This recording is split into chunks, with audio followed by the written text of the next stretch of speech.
Je vais vous conter aujourd'hui l'une des étapes les plus légendaires de l'histoire du Tour de France.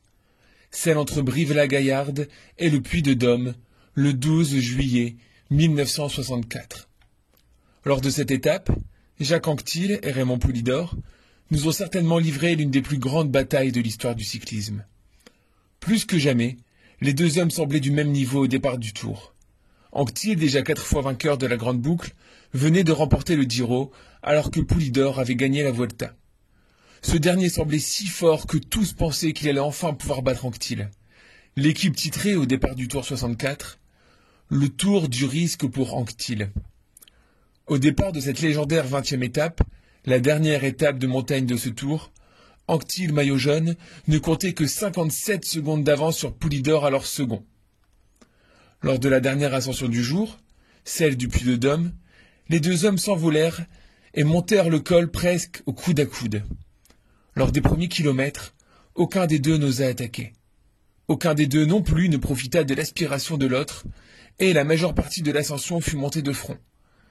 Quand l'un se mettait en danseuse, le deuxième faisait pareil.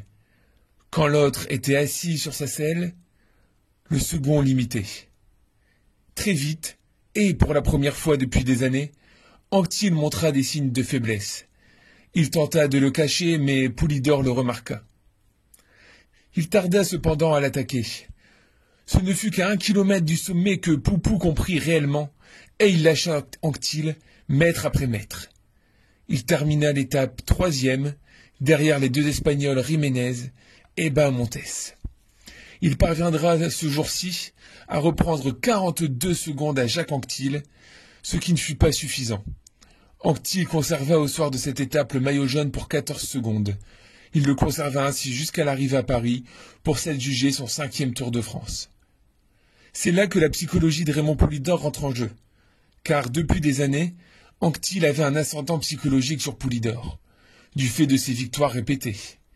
Ce jour-là, celui du 12 juillet 1964, Poulidor aurait pu attaquer plus tôt, Poulidor aurait dû attaquer plus tôt, et ainsi prendre les commandes du Tour. Mais il n'a cru que trop tard à la défaillance d'Anquetil, et cela lui coûtera le Tour 1964. De plus, la légende dit que Poulidor n'avait pas bien préparé cette étape.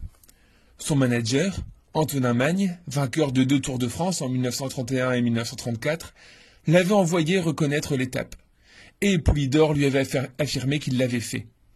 Néanmoins, au matin de cette 20e étape, Antonin Magne eut un doute. Poulidor demanda au mécano d'installer un pignon de 26 dents sur son vélo, alors que Bahamontes, qui finira second de l'étape, en avait mis un de 24. Discrètement, Magne demanda au mécano dans le dos de Poulidor d'installer un pignon de 25 et non de 26. Il s'avéra plus tard que même le 25 était inadapté et que Bahamontes avait adopté la bonne stratégie en installant un pignon de 24. Après l'étape, Poulidor avoua à Magne qu'il n'avait jamais reconnu la montée car le col était fermé le jour de la reconnaissance.